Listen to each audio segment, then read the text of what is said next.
everybody, and welcome to Top Comics to Pre-Order in a Flash. I'm Andy. I'm Matt. We're here with Infinity Flux Comics out of Chattanooga, Tennessee. This is our really quick show where we show you some of the biggest and best books that you can pre-order by this weekend so you don't miss out on any of the comic goodness. Let me tell you, there's a lot of goodness in this one. For Some sure. stuff we're really excited about. So let's get into it. We're going to start with Scarlett #1. So the 5-issue Duke miniseries is over, and now we are entering into our next miniseries with Scarlett. This one's written by Kelly Thompson. The art is by Marco Ferrari. And in this one, Scarlett is going to undertake her most dangerous Black Ops mission yet when she has to infiltrate the Arashikage clan. Her only lead is Jinx, who is her former partner, but who is also now turned Arashikage enforcer. Yeah, we know about some of the cool characters are going to show up on this thanks to a poster we got. Yep. I'm so excited. Next up, we've got another entry in the Blood Hunt story. This one's really cool. This is X-Men Blood Hunt Jubilee #1. You may be saying, why Jubilee? Well, if you haven't been reading X-Men for a while, or I guess back in the day, Jubilee was a vampire for quite a while. That was a long storyline. So now her vampire past is kind of coming back, and maybe she's the best one equipped to deal with vampires at this point. We'll have to read it to find out. Next is My Adventures with Superman #1. This is going to be a 6-issue miniseries following right after the end of the first season of the My Adventures with Superman animated series, which is a great show. In this one, Clark is about to spend Christmas alone in Metropolis until he gets a tip about a monster in the sewers that sends Superman and Lois and Jimmy down to investigate, but the monster they find is one that can absorb anything it touches. Next up, we've got Cult of the Lamb. I'm very excited about this. It's going to be a 4-issue miniseries based off of the hit game. In this, we're going to see kind of the origin of the Lamb from kind of the first opening of the game. He was sacrificed, but then the one who waits, the kind of scary god thing, gives him the red crown, and it's up to him to recreate this cult to free him. I can't wait. I think this sounds like a lot of fun. I love the game. I love the cute art style. So if you're a fan of the game, you'll definitely want to pre-order this. Next is the Thanos Annual for 2024. This is going to be the beginning of a new story called the Infinity Watch. It's going to take place across several different annuals this year. After the events of the Thanos miniseries that just wrapped up a while back, Thanos sets off in search of the Infinity Stones, but he's surprised to find that those Infinity Stones have absorbed themselves into actual people. Some characters that we saw a couple of years back, I think in the Infinite Destinies story in the annuals, those characters are come back. And it's weird though, because there are 6 Infinity Stones, but there's only 5 people. So where is that extra stone?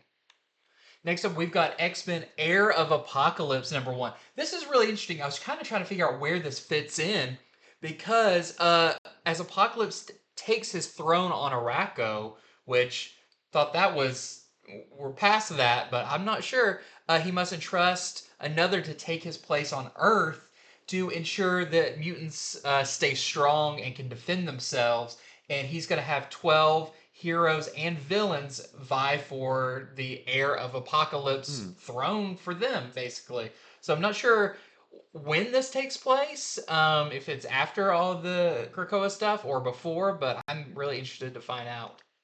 Next is one that has a really cool title. This is Falling in Love on the Path to Hell.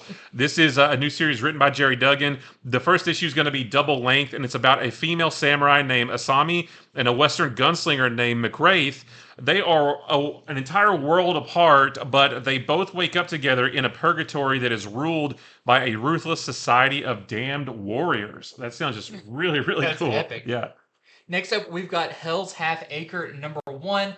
This is by a good friend of mine, Denton J. Tipton, who really helped me get my start in comics. So very cool to see this over at Magma Comics. And in this, it's set in 1904 in Nashville in a place called Hell's Half Acre, which is kind of where all the sins can be found. This is kind of a terrible place, outlaws and everything.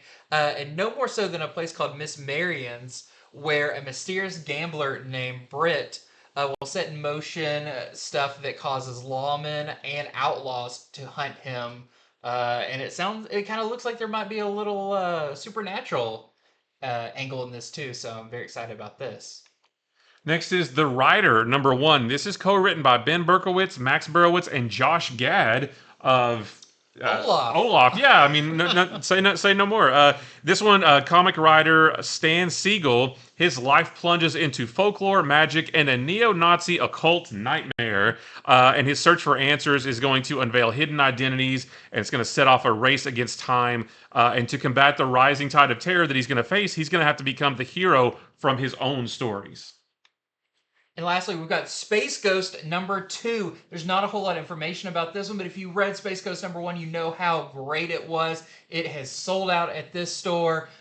So excited to see it as they roll out familiar and new heroes and villains along the way, because on the B cover to this, which we don't have featured here, is Zorak. So whether you're a fan of the original show or Coast to Coast, Zorak will be very familiar to you. So don't miss out on pre-ordering Space Ghost because it is selling out.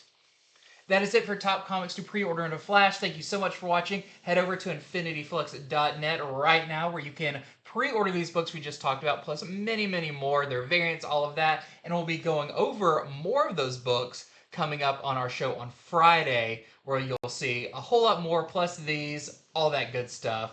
So thank you so much for watching, and until next time, see ya.